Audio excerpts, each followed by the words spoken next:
Baik, sebelumnya perkenalkan nama saya Aquilia Sandra Tulasi. Saya mahasiswa Universitas Timur, Fakultas Ilmu Pendidikan, Program Studi Pendidikan Biologi. Di sini saya akan menjelaskan materi tentang taksonomi. Secara etimologi, taksonomi berasal dari bahasa Yunani, yaitu takson dan nomos. Takson artinya pengelompokan dan nomos artinya aturan, yaitu ilmu pengelompokan berdasarkan hal tertentu. Awalnya, taksonomi hanya mengacu pada kategorisasi makhluk hidup. Namun dalam pengertian yang lebih luas dan lebih umum, taksonomi juga bisa merujuk pada kategorisasi benda atau konsep serta prinsip-prinsip yang mendasari kategorisasi tersebut. Banyak taksonomi memiliki struktur hierarki, tetapi ini bukan merupakan persyaratan. Taksonomi menggunakan unit yang dikenal sebagai takson atau bentuk jamak, sedangkan taksonomi lebih tinggi bersifat lebih umum dan taksonomi yang lebih rendah bersifat lebih spesifik. Taksonomi berbeda dengan mononomi yang berhubungan dengan kategori bagian-bagian dari keseluruhan. Dalam biologi, taksonomi juga merupakan cabang ilmu tersendiri yang mempelajari penggolongan atau sistematika makhluk hidup. Sistem yang dipakai adalah penamaan dengan dua sebutan, yaitu yang dikenal sebagai tata nama binomial yang diusulkan oleh Carl Follein atau Carolus Linnaeus. Ia memperkenalkan 7 hierarki atau tingkatan untuk pengelompokan makhluk hidup.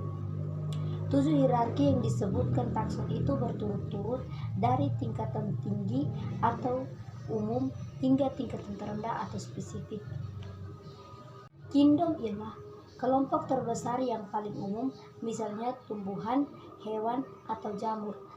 Ada 5 kingdom di dunia, yaitu yang pertama kingdom plantae, 2 kingdom fungi, 3 kingdom monera, 4 kingdom protista, 5 kingdom animalia.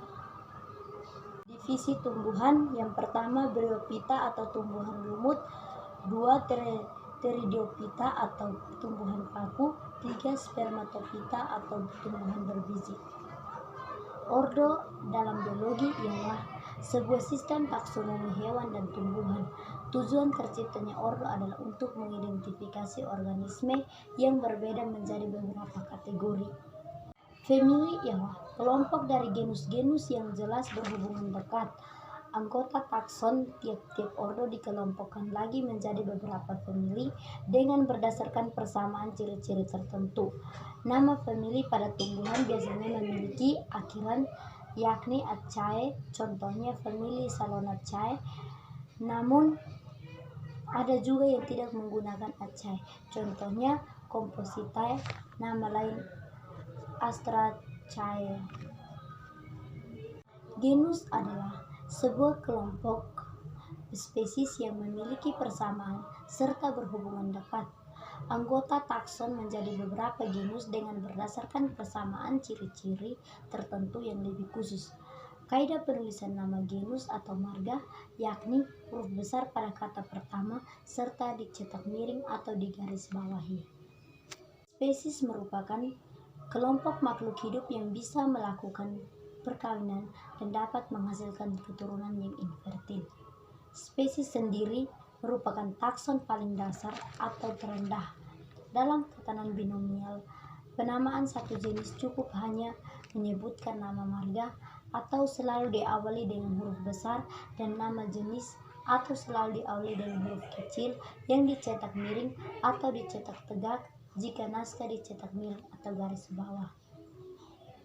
Aturan ini seharusnya tidak akan membingungkan karena nama marga tidak boleh sama untuk tingkatan takson lain yang lebih tinggi.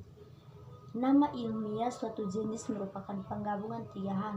Yang pertama genus atau marga, 2 spesies atau penunjuk jenis, 3 autor atau penemu atau penulis. Kunci determinasi yaitu membandingkan suatu tumbuhan dengan satu tumbuhan lain yang sudah dikenal sebelumnya atau dicocokkan atau dipersamakan. Karena di dunia ini tidak ada buah benda yang identik atau persis sama, maka istilah determinasi dianggap lebih daripada istilah identifikasi. Baik, inilah penjelasan singkat saya tentang taksonomi. Sekian dan terima kasih.